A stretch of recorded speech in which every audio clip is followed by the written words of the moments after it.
السلام علیکم ورحمۃ اللہ۔ آج ہم اسم، فعل اور حرف کے بارے میں پڑھیں گے کہ اسم، فعل اور حرف اصل میں ہے کیا۔ دیکھیں، اسم کا تو ہم نام سنتے ہوئے آئے ہیں انگلش میں کہ ناؤن کو اسم کہتے ہیں، ٹھیک ہے۔ اسی طرح فعل، ورب اور حرف پارٹیکلز۔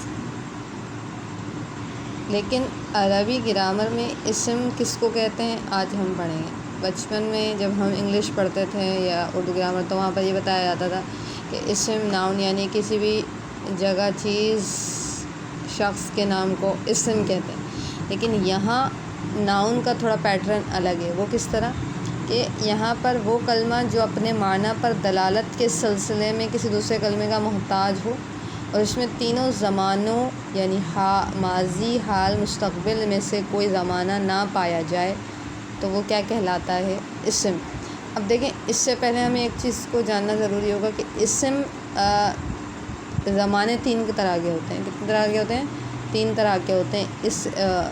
ماضی یعنی گزرا ہوا، حال موجودہ، مستقبل آنے والا۔ تو اسم میں یہ تینوں چیز نہیں پائی جائے گی اور اپنا معنی خود بتائے گا۔ تو دو شرائط ہیں اسم کے۔ نمبر ایک، اپنا معنی خود بتائے اور اپنا معنی بتانے کے سلسلے میں دوسرے کا محتاج نہ ہو، اور تینوں زمانوں میں سے کوئی زمانہ نہ پایا جائے۔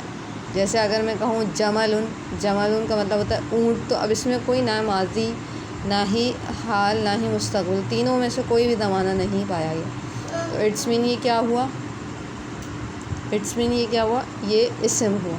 لیکن اگر ہم فعل کی بات کریں تو فعل بھی اپنا معنی خود دے گا۔ اپنا معنی سے مراد یہ ہے کہ بات سمجھ میں آئے گی، یعنی اس کو اپنا معنی بتانے کے سلسلے میں دوسرے کا سہارا نہیں لینا پڑے گا۔ جیسے میں نے کہا جمل اونٹ، تو اب اس میں سمجھ میں آ گئی ایک جانور کا نام ہے۔ اسی طرح فعل میں وہ کلمہ جو اپنا معنی پر دلالت کے سلسلے میں کسی دوسرے کلمے کا محتاج نہ ہو، اور اس میں تینوں زمانوں میں سے کوئی زمانہ پایا جائے۔ اب فعل میں خاصیت کیا ہوتی ہے کہ زمانہ پایا جاتا ہے، چاہے تو حال، مستقبل یا ماضی، کوئی بھی ایک زمانہ پایا جائے گا۔ اور حرف میں کیا ہے کہ نہ اپنا معنی بتائے گا، نہ ہی زمانے پائے جائیں گے۔ جیسے من، الا وغیرہ۔ جیسے من کا مطلب اگر میں لوں تو مطلب ہوتا ہے سے، الا کا مطلب ہوتا ہے تک۔ تو اس میں یہ سے، اب بعض بچے سوال کرتے ہیں کہ من کا مطلب سے ہے، تو یہ اپنا معنی پر دلالت کیسے نہیں کر رہا؟ من کا مطلب تو سے ہے، دلالت تو کر رہا ہے۔ مطلب یہ ہے کہ اگر میں آپ سے صرف سے یا تک کہوں تو آپ کو بات سمجھ میں نہیں آئے گی۔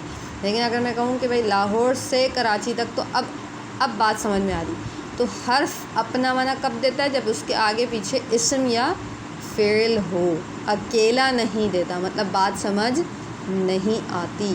جبکہ اسم اور فعل میں خاص بات ہے کہ وہ چاہے اس کے آگے پیچھے کچھ ہو یا نہ ہو، اپنا معنی دے دیتا ہے، مطلب بات سمجھ میں آ جاتی ہے۔ اس حوالے سے اگر کوئی چیپٹر میں مسئلہ ہو تو آپ ضرور پوچھ سکتے ہیں۔ انشاءاللہ نیکسٹ ویڈیو میں ہم اگلا چیپٹر سبق نمبر 4